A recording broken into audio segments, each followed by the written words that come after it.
Hi, this is Garrett with Gwyddian Reviews, and it is time for a review of the new Kamasi Washington album, Fearless Movement. Saxophonist extraordinaire Kamasi Washington has returned with an hour-and-a-half powerhouse of an album. This is my first time listening to a Kamasi Washington project in full.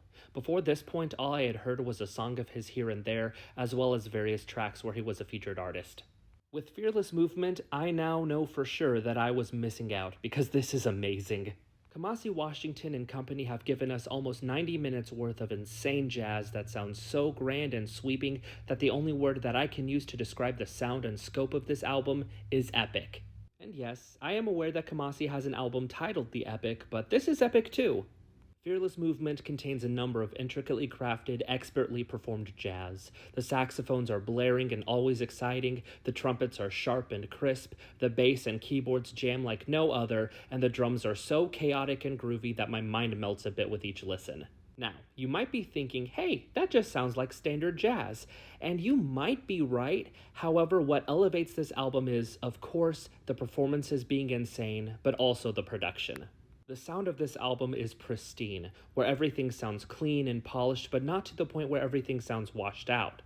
On top of that, there is an otherworldly feel to every track here that makes this album sound so grand in scope, yet so accessible and easy to get lost in.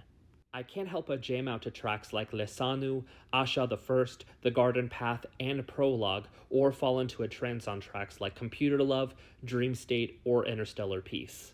And what's amazing is that many of these songs are quite long, but they never get boring. Kamasi and company are always doing something exciting, and I love it. The only song that doesn't click with me is Get Lit, which is a bit of a misnomer. The song goes for a funk sound, and while it is groovy, it feels out of place and the songwriting isn't the best. I guess that leads into my only real critique of the album as a whole.